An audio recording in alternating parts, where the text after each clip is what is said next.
네, 4년 5개월 만에 다시 만난 러시아 푸틴 대통령과 북한 김정은 위원장. 어제 5시간 반 동안 정상회담도 하고 만찬도 했죠. 우위를 과시했습니다. 전문가들은 여기에서 공동 성명은 나오지 않았지만 양측이 위성 기술과 무기 공급 관련 합의를 했을 걸로 보고 있습니다. 관련해서 홍민 통일연구원 선임연구위원과 분석해 보겠습니다. 어서 오세요. 네, 안녕하세요. 네, 어제 이 시간 저희가 생방송 화면이 계속 들어와서 속보로 전해드렸거든요. 그걸 보니까 푸틴 대통령이 30분 먼저 나와 있었다라고 하더라고요. 푸틴 대통령이 절박한 겁니까? 예, 이제 그만큼 이제 러시아의 절박성도 있고 예.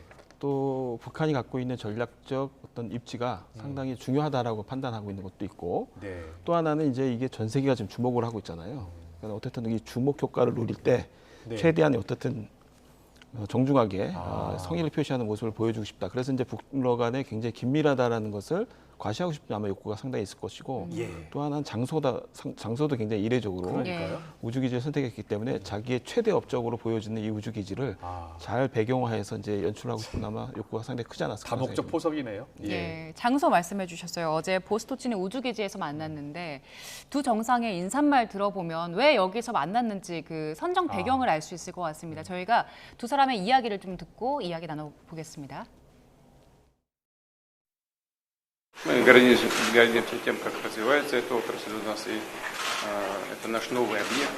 И вам, и вашим коллегам это интересно. Нам, конечно, нужно поговорить и по вопросам экономического взаимодействия, по вопросам гуманитарного характера. 우리는 시정일관 러시아 정부 그 당시에서 취하시는 모든 조치에 무조건적인 지지를 표명해 왔고 반대 자주 전선에서 언제나 러시아와 함께 있을 것임을. 네. 원래는 우주기지가 아니라 블라디보스톡에서 만날 것이다. 처음에는 그렇게 예상을 했는데 예상 외로 우주기지에서 만났어요. 어떤 의미가 있을까요? 정상회담 장소는 굉장히 파격적이죠. 예. 전례를 좀 찾아보기가 어려운데 일단 두 가지 목적이 있을 것 같아요. 푸틴 대통령의 국내 정치적 또는 국외적인 메시지 차원의 부분이 하나가 있고 예.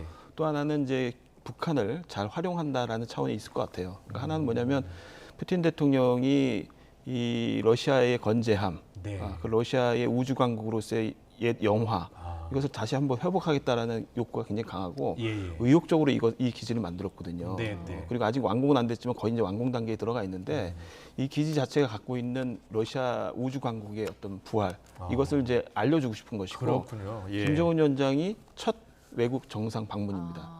그러니까 이제 굉장히 그것을 잘 활용하려고 이제 했던 부분이 있는 것 같고 예.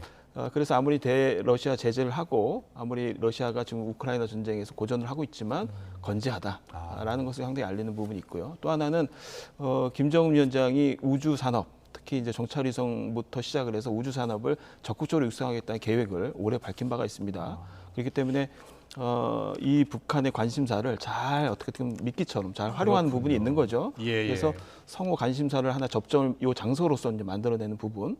그래서 적극적으로 아마 북한을 전략적 일치로 묶어내겠다, 결속하겠다 이런 의도가 장소에 배어 있다고 봐야겠죠. 그렇군요. 보통 이런 예. 장소 선정은 둘이서 협의를 해서 정합니까? 아니면 이렇게 제안을 한 것 같습니까? 아무래도 이제 푸틴 대통령이 초청한 것으로 이제 북한에서 보도를 했기 때문에 아마 초청한 러시아 쪽에서 어떻게 하면은 좀 더 이 주목 효과를 최대로 끌어올릴 수 있을지 아마 고민을 상당히 했을 것일 것 같고 예. 또 하나는 이제 최근 이제 ICC 국제형사재판소에서 체포영장이 지금 발부돼 있습니다. 푸틴 대통령에 대해서. 그렇습니까? 네, 예. 그래서 국외를 좀 나가면 사실상 체포할 수 있는 그런 상황이 되기 때문에 예. 국내적으로 보안이 좀 잘 돼 있고 신변보호가 잘 될 수 있는 곳이 아마 잘 폐쇄된 이런 우주기지였을 가능성이 있다고 봅니다. 그렇군요. 지금 뭐 화면 잠깐 나오고 있는데 김정은 위원장 우주기지를 시찰하면서 직접 여러 질문을 했다고 합니다. 한번 듣고 오겠습니다.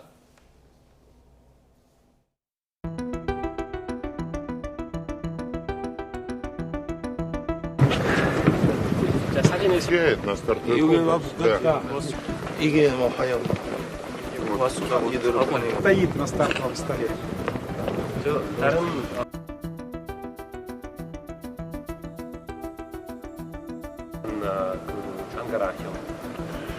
도 있고 보조 А это 비행체까지 포함해서 8m네. 저게. Это вот диаметр, сказали, что 8 метров там написано. А это включая и вспомогательные блоки? Да, это все вместе в собранном виде, вот в таком виде 8 метров где. Это все вместе в собранном виде, вот в таком виде 8 метров. 이 우주발사에서 발사할 수 있는 제일 큰 대형 발사 추진력이 없는데. А какая мощность?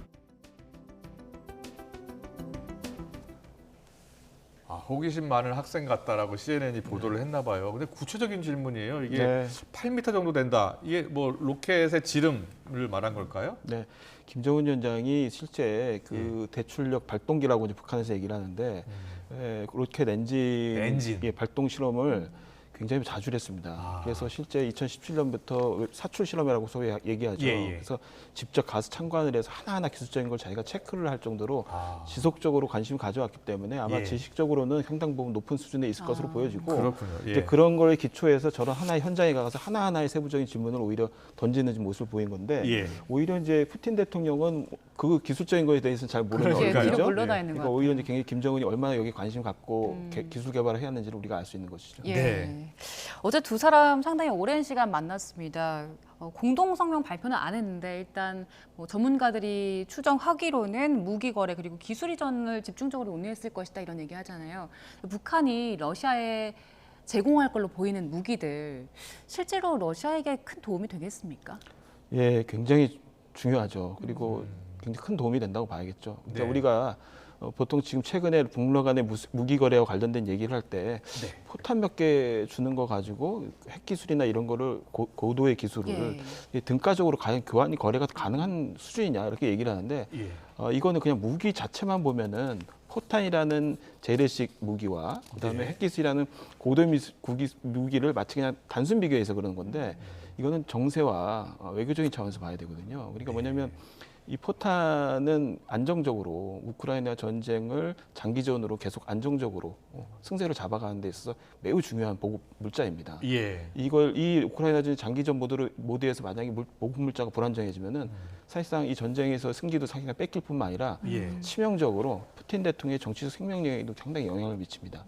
이 전쟁 자체가 국내적으로 푸틴이 갖고 있는 영향력에 있어서 상당히 중요한 운명을 갖고 있는 전쟁이거든요. 그렇기 때문에 안정적으로 보급 기지를 확보하는 것, 특히 제재 아랑곳하지 않고 공급해 줄 수 있는 국가. 북한이 유일하고 그리고 실제 이제 보급해 줄 수 있는 무기가 뭐 122mm, 152mm 이제 포탄이 이제 대표적이고 최근에 김정은 위원장이 군수공장을 연달아 방문하면서 240mm도 얘기했어요. 240mm 같은 경우는 그냥 쏘는 게 아니라 조정도 할 수 있다라고 얘기했어요. 날아가면서 조정도 할 수 있다라고 얘기를 했는데 23mm면 지름을 얘기하는 거잖아요. 그렇죠. 그러면은 구경이죠.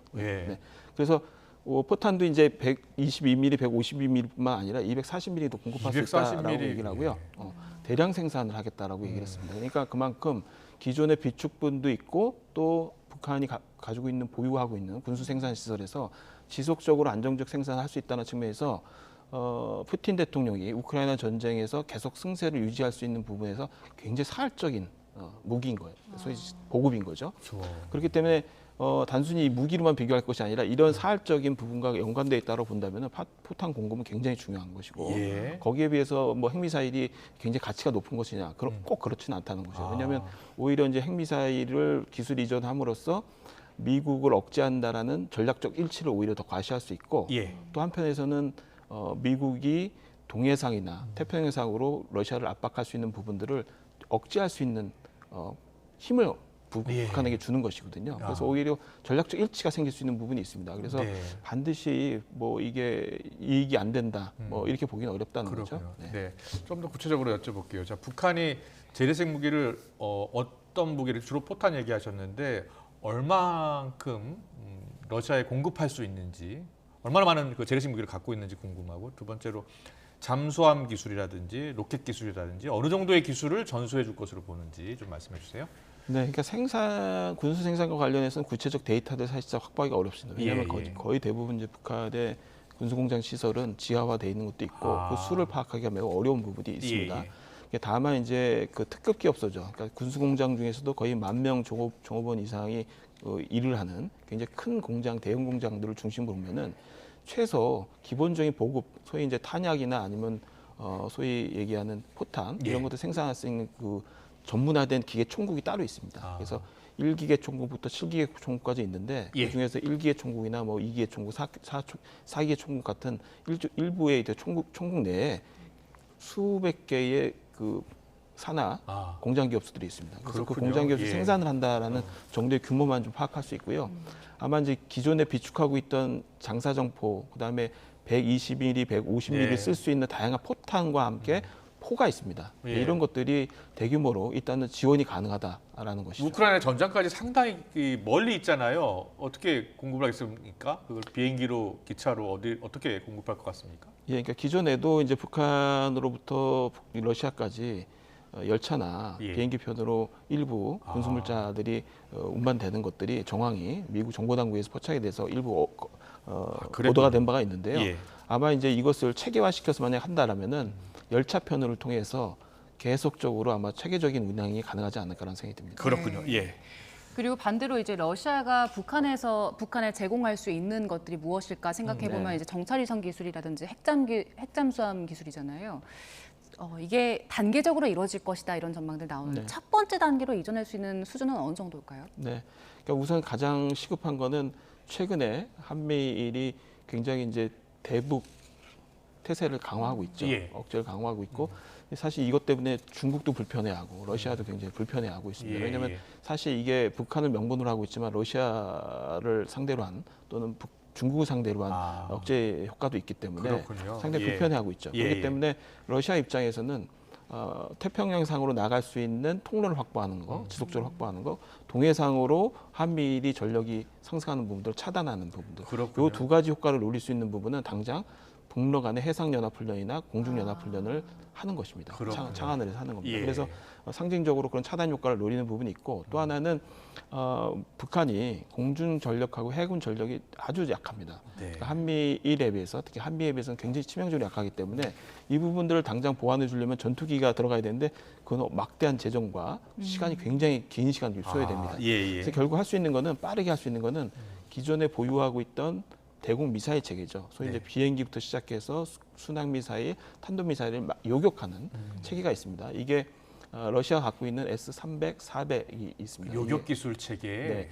이렇게 쉽게 얘기하면 우리의 패트리어트 미사일과 사드가 합쳐진 그런 개념의 요격 체계가 있는데 이거를 일부 북한이 중국제를 모방해가지고 도입한 게 있습니다. 네. 번개 5호, 6호, 7호라는 게 있습니다. 근데 이게 워낙 이제 모방하다 보니까 질이 좀 조잡할 수 있거든요. 예, 예. 이런 부분들을 러시아가 본격적으로 자국의 원천 기술을 가지고 사실 보완을 해줄 수가 있죠. 그렇게 되면은 우리 보통 이제 사드 기지가 상주에 있으면은 그 레이더망이 중국 산둥반도까지 다 네. 커버를 하잖아요. 예. 마찬가지로 그 번개 5호, 예. 6호, 7호 같은 경우도 레이더를 제대로 장착하게 되면은 그 일본 열도까지 커버하는 상당히 레이더망을 가질 수 있습니다. 그러니까 그렇군요. 러시아 입장에서도 굉장히 득이 되죠.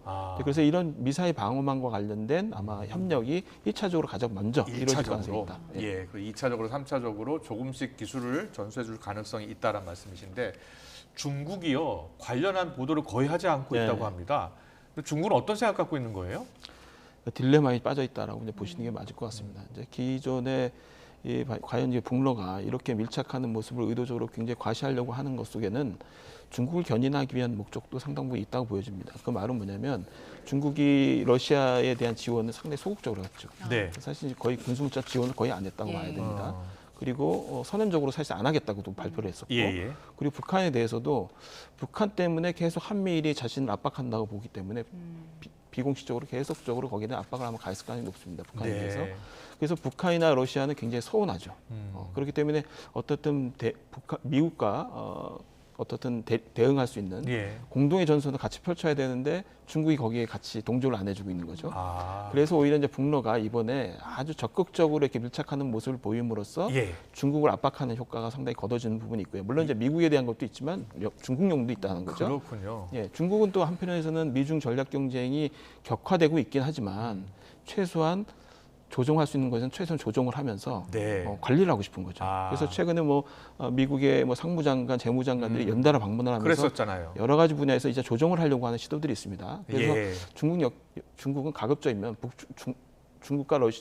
북한과 예. 러시아가 너무 지나치게 밀착하는 모습을 보여서 미국을 자극하는 것을 조금은 신중하게 하려고 하죠. 아. 이제 그런 부분에서 아마 이번에 북러가 지나치게 밀착하는 모습, 또 이게 자칫 대북 제재를 과연 무력화하는 방식으로 간다라고 이제 국제사회가 이해할 경우 북한, 중국 같은 경우 굉장히 부담스럽죠. 네. 그렇기 때문에 신중할 수밖에 없고 그 향후에 이제 중국이 어떤 태도를 취하느냐에 따라서 이게 더 첨예화된 신냉전 구도로 각이 만들어지느냐, 네. 아니면 조금은 중국이 그 중간에서 완충이나 아니면 다른 역할을 하느냐.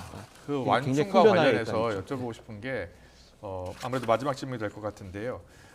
지금 우리나라 같은 경우에는 한중일 정상회담 다시 추진하고 있잖아요. 한중일 회담. 그런데 시진핑 주석이 우리나라에 온 지 오래됐잖아요. 시진핑 주석의 방한 가능성까지 이야기하는 분이 있던데요. 어떻게 전망하세요?